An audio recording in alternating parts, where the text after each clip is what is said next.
Hi hello viewers, నేను మీ MSR. ఈరోజు ప్రధాన పత్రికల్లోని ప్రధాన అంశాలు మీకోసం. ఎక్కడి వడ్లు అక్కడే కోతలొచ్చినా ప్రారంభం కాని కొనుగోళ్లు, కేంద్రాలనే కేటాయించని అధికారులు, కాంగ్రెస్ ప్రభుత్వంపై నమ్మకం సన్నగిల్లి ప్రైవేటుకు తెగ నమ్ముకుంటున్న రైతులు, మిల్లుల కేటాయింపులో మీనమేషాలు, బోనస్ సొమ్ముకు ఎగనామం పెట్టేందుకే కొత్త ఎత్తుగడ అంటున్న అన్నదాతలు, సన్న వడ్లపై బోనస్తో కలిపి క్వింటాలకు 800 వరకు నష్టపోతున్నామని ఆవేదన.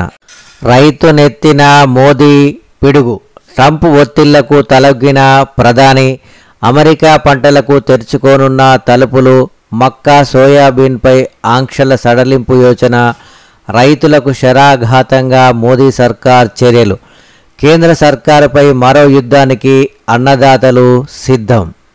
నవంబర్ 3 నుంచి కాలేజీలు మూసేస్తాం, 1వ తేదీలోగా ₹900 కోట్లు చెల్లించండి, లేదంటే నిరవధిక బంద్. ఉప ముఖ్యమంత్రి బట్టి విక్రమార్కకు వినతి పత్రం ఇచ్చిన ఉన్నత విద్యా సంస్థల సమాఖ్య.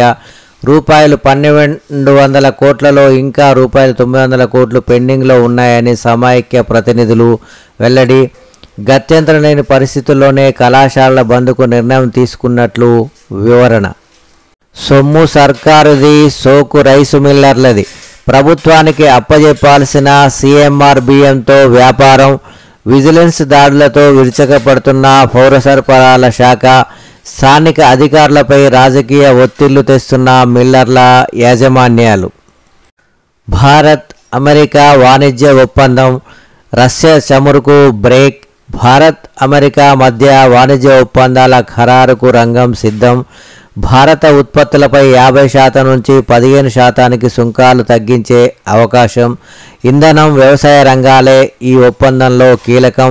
రష్యా నుంచి క్రూడాయిల్ దిగుమతులు తగ్గించుకోనున్న భారత్, ప్రధాని మోడీ, అధ్యక్షుడు ట్రంప్ మధ్య ఫోన్లో కీలక చర్చలు. 2 ఏళ్లలో ఉస్మానియా నూతన ఆసుపత్రి నిర్మాణం, పనుల వేగవంతానికి వివిధ శాఖల అధికారులతో సమన్వయ కమిటీ, రానున్న 100 ఏళ్ల అవసరాలకు తగినట్లు వసతుల కల్పన, పనుల తీరుపై తరచూ క్షేత్రస్థాయిలో తనిఖీ. ముఖ్యమంత్రి రేవంత్ రెడ్డి.